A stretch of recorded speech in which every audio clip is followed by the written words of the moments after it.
Hello everyone. दुनिया के 8 अजूबों में से एक ताजमहल, जिसे देखकर हर कोई दांतों तले अंगुली दबाने पे मजबूर हो जाता है।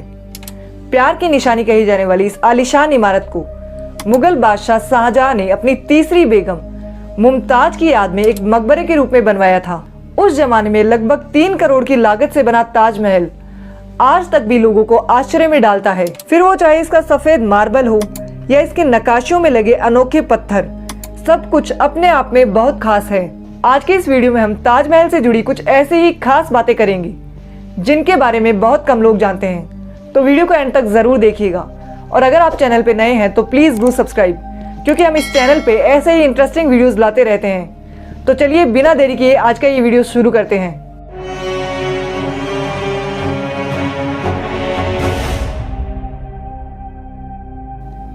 ताजमहल को लेकर सबसे इंटरेस्टिंग फैक्ट ये है कि जो ताजमहल आज हम देख रहे हैं वैसा ही एक और सेम ताजमहल बनने वाला था, और इसको भी मुगल बादशाह शाहजहां ही बनाने वाले थे। शाहजहां के काल में एक फ्रेंच ट्रेवलर जीन बैप्टिस्ट जब ताजमहल को देखने भारत आया तो वो ताजमहल की भव्यता को देखकर शॉक्ड हो गया। यमुना नदी के उस पार जब जीन बैप्टिस्ट की नजर पड़ी तो उसने लिखा कि शाहजहां ने अपनी कब्र खुदवाना शुरू कर दिया है, जिसके लिए वो नदी के उस पार एक काले रंग का ताजमहल और बनवा रहे थे। लेकिन शाहजहां के बेटे ने ऐसा नहीं होने दिया। उसने अपने पिता को पहले ही जेल में कैद कर दिया, जिस वजह से शाहजहां का ये सपना अधूरा रह गया। और औरंगजेब ने अपने पिता शाहजहां को भी आज जो ताजमहल है उसी में दफना दिया था। आपको जानकर हैरानी होगी कि प्यार की निशानी कहे जाने वाला ये ताजमहल पहले आगरा में नहीं बल्कि एमपी के बुरहानपुर में बनने वाला था, लेकिन बुरहानपुर में मार्बल नहीं था और इसे दूसरी जगह से मंगवाना भी पॉसिबल नहीं था, और साथ ही यहाँ की जमीन भी ज्यादा अच्छी नहीं थी। इस वजह से शाहजहां ने अपना डिसीजन चेंज किया और इसे आगरा में बनवा दिया। तब से लेकर आज तक ताजमहल अपनी मेस्मराइजिंग ब्यूटी के साथ यहाँ पे खड़ा है। दोस्तों, क्या आपको पता है कि ताजमहल को भूकंप पे नहीं गिरा सकता? जी हाँ, ये बात थोड़ी साइंटिफिक है लेकिन इंटरेस्टिंग है कि भूकंप भी ताजमहल को नहीं गिरा सकता।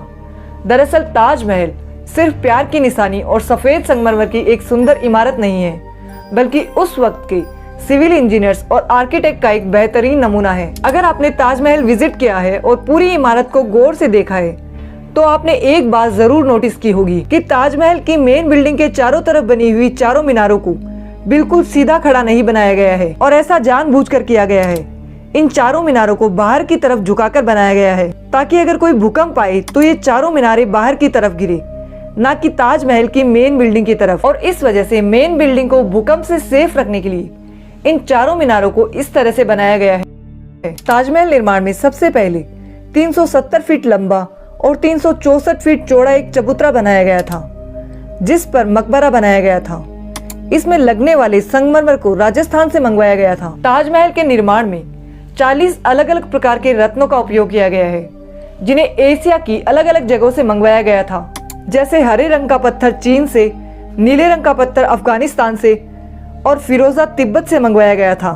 मूंगा को अरब और लाल सागर से मंगवाया गया था। इसके अलावा कुछ पत्थरों को श्रीलंका से भी मंगवाया गया था। ताजमहल को बनाने वाले ज्यादातर मजदूर कन्नौज के हिंदू थे। फूलों की नक्काशी करने वालों को पोखरा से बुलाया गया था। इसके अलावा कश्मीर के रामलाल को बगीचे बनाने की जिम्मेदारी सौंपी गई। असमत खां को ताजमहल की दीवारों पर कुरान की आयतों की नक्काशी करने की जिम्मेदारी दी गई। ताजमहल में हर चीज को इतनी बारीकी से बनाया गया है कि हर कोई इसकी तरफ खींचा चला आता है। दोस्तों, क्या आपको पता है कि ताजमहल आज सदियों बाद भी इतनी मजबूती के साथ खड़ा है? तो इसका कारण है यमुना नदी। अगर यमुना नदी सूख जाए तो ताजमहल की इमारत कुछ ही दिनों में गिर जाएगी। जी हाँ, दरअसल ताजमहल की नींव लकड़ियों से बनी हुई है। ये बात बहुत हैरान कर देने वाली है कि इतनी पुरानी और भव्य इमारत की नींव को लकड़ियों से क्यों बनाया गया था। आपको बता दें कि ताजमहल की नींव इबोनी यानी आबनूस के पेड़ की लकड़ियों से बनी हुई है। इबोनी की लकड़ी एक तरह से पत्थर की तरह होती है, जो आम लकड़ियों की तरह पानी में तैरती नहीं है बल्कि डूब जाती है। इन लकड़ियों की खासियत ये है कि इनमें दीमक नहीं लगती है, और जो मेन कारण है वो ये है कि अगर इबोनी की लकड़ी में परमानेंटली 30% या इससे ज्यादा नमी बनी रहे तो ये लकड़ी कभी खराब नहीं होती। क्योंकि ताजमहल यमुना नदी के किनारे स्थित है और ताजमहल की नींव में लगे होने के कारण इन लकड़ियों को पर्याप्त मात्रा में नमी मिलती रहती है।